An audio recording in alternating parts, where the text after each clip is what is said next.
chuột ăn ọt một lưới kia là bay thà chăm du riêng ấy tha mình du bờ nè lụa chanh mau cặp phơi mùi mùi chẳng hay nhiều mau chăm lần trơn ấy ba trăm nhiều tép từ máu tinh từ bông mình ban dần kê tiết bà chỉ cần do ta mong vụ ấy nhiều trăm lần hay nè lụa thơ mùi tại tam cả bớt quạt cứ chuyện nè lụa để chụp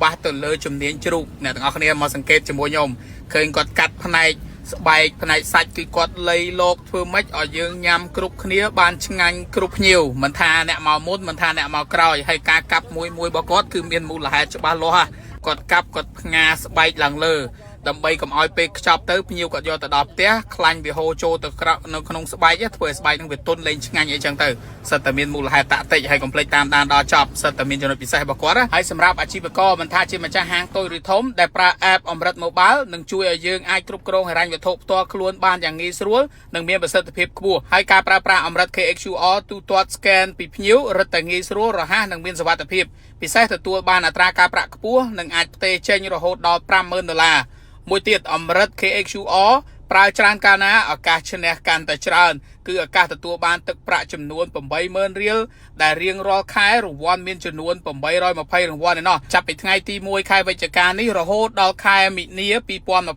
2025 ហើយងាកមកកន្លែងរទេះស្ដាច់ជ្រូកអាងពន្លឺពេជ្រនៅខាងស្ទឹងមានជ័យណាគឺនៅផ្លូវ 217 យើងនឹងឯងនៅមុខធនាគារ CIMB តាមខ្ញុំចាំហើយកន្លែងគាត់គឺគាត់លក់ចាប់ពីម៉ោង 2 ជាងនិយាយទៅម៉ោង 2 ម៉ោង 3ឯណាទាំងអស់គ្នាទៅម៉ោង 4 ឯហ្នឹង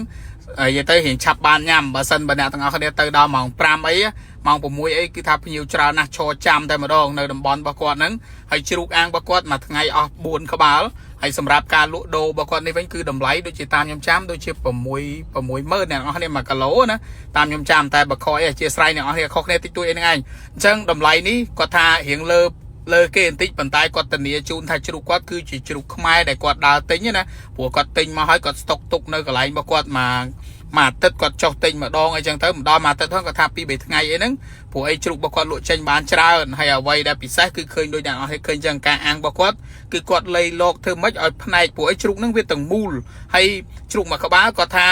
បើឧទាហរណ៍ថាជ្រូកនឹង100គីឡូណាចុះនៅសល់50គីឡូឬក៏60ទេនិយាយទៅគឺស្រកអស់ច្រើនអញ្ចឹងតម្លៃប៉ុណ្ណឹងគាត់ថាសមរម្យមែនតើជាមួយនឹងជ្រូកខ្មែរហើយការអាំងតើតែដូចគាត់អញ្ចឹងនិយាយទៅបដ ாய் អត់បានទេបើថាលក់ដំបងតើតែលះបង់មែនតើមិនមែនលំបានទេព្រោះអីក្តៅណាចេញលក់ដំបងគឺតែបដ ாய் បុគ្គលិកលំអីមកអាំងលក់គឺដឹងតែជំនួសអីហ្នឹងគឺដឹងតែចប់ហើយព្រោះអីតើតែយកចិត្តទុកដាក់អាំងត្រូវតែលៃលោកផ្នែកឆ្ងាញ់លាយផ្នែកល្មមដែលលាយចូលគ្នាទៅផ្នែកសាច់ត្រូវតែអាំងលាយសោះធ្វើម៉េចឲ្យរៀងដិតឲ្យចូលរសជាតិថាមកប្រអប់នឹងញ៉ាំទៅជ្រុងណាក៏រៀងគ្រាន់បើកុំឲ្យលេងភ្ញៀវមកមុនញ៉ាំបានឆ្ងាញ់បានស្បែកស្រួយដល់ពេលអ្នកនៅក្រោយបានសាច់រៀងអាសាច់រៀងស្វិតរៀងអីចឹងទៅហើយគាត់ថាជ្រូកខ្មែរសាច់វារៀងស្វិតហើយការអាំងដូចខ្ញុំបញ្ជាក់ពីខាងដើមចឹងតើតែអ្នកលក់នឹងអត់ធ្មត់ណាចេះលៃលោកឲ្យត្រឹមត្រូវអញ្ចឹងកុំគិតឃើញលក់តំណងលក់តាមតើតែលះបង់មែនតើអរគុណបាយបាយ